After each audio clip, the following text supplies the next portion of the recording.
Car swimming പൂളാക്കിയ കേസിൽ YouTuber Sanju ടെക്കിക്കെതിരെ നടപടി. വാഹനം പിടിച്ചെടുത്ത അധികൃതർ കാർ ഉടമയെയും ഡ്രൈവറുടെയും ലൈസൻസ് റദ്ദാക്കി. വിവരങ്ങളുമായി പ്രസാദ് കാളിദാസൻ ചേരുന്നു. കാളിദാസൻ, എന്താണ് ഇവർ കാറിൽ വരുത്തിയ മാറ്റം? ഇപ്പോൾ എന്ത് നടപടിയെടുത്തിരിക്കുന്നു? ആലപ്പുഴ എൻഫോഴ്സ്മെന്റ് RTO ആണ് ഇപ്പോൾ ഈ കേസിൽ നടപടി എടുത്തിരിക്കുന്നത്.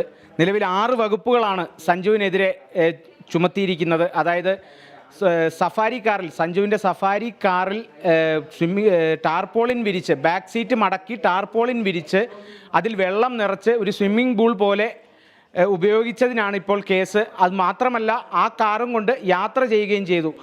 ദേശീയപാതയടക്കം പൊതുനിരത്തിൽ കൂടി യാത്ര ചെയ്യുകയും പിന്നീട് കാറിൽ വെള്ളത്തിൻ്റെ മർദ്ദം കൂടിയപ്പോൾ എയർ ബാഗ് പൊന്തി വരികയും ആ വെള്ളം പുറകുവശത്തെ വാതിൽ വഴി പുറത്തേക്ക് തുറന്നു വിട്ടതിനും ഒക്കെയാണ് ഇപ്പോൾ ആലപ്പുഴ എൻഫോഴ്സ്മെൻറ്റ് RTO കേസെടുത്തിരിക്കുന്നത്. 6 വകുപ്പുകളാണ് സഞ്ജുവിനെതിരെ ചുമത്തിയിരിക്കുന്നത്. ഇതിൽ 3 എണ്ണമാണ് കോടതിയിൽ സമർപ്പിക്കുക. മാത്രമല്ല, ഇത് കൂടാതെ തന്നെ മലപ്പുറത്തെ MVD കേന്ദ്രത്തിൽ, മോട്ടോർ വെഹിക്കിൾ ഡിപ്പാർട്ട്മെൻറ്റിൻ്റെ കേന്ദ്രത്തിലേക്ക് പരിശീലനത്തിനായി അയക്കും.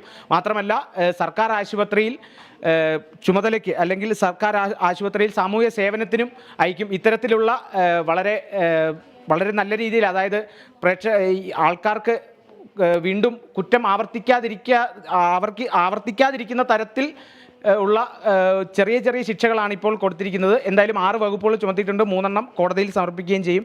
മാത്രമല്ല, ഇങ്ങനെ ഒരു പരാതി ഉയർന്നു വന്നതിൻ്റെ കാരണം എന്ന് പറയുന്നത് കുറച്ച് ദിവസങ്ങൾക്ക് മുമ്പാണ്, 5 ദിവസം മുമ്പാണ് സഞ്ജു ടെക്കി യൂട്യൂബിൽ ഈ ഒരു ഇതിൻ്റെ ദൃശ്യങ്ങൾ അപ്ലോഡ് ചെയ്തത്. ഇത് കണ്ട പ്രേക്ഷകരിൽ 3 ലക്ഷത്തിലധികം ആൾക്കാരാണ് ഈ വീഡിയോ കണ്ടത്. ഇതിൽ ചിലർ ട്രാൻസ്പോർട്ട് കമ്മീഷണർക്ക് പരാതി കൊടുക്കുകയും അതിൻ്റെ അടിസ്ഥാനത്തിലാണ് ഇത്തരത്തിലൊരു കേസ് എടുത്തതെന്നും ആലപ്പുഴ എൻഫോഴ്സ്മെന്റ് RTO സൂചിപ്പിച്ചിട്ടുണ്ട്. ശരി കാളിദാസ്.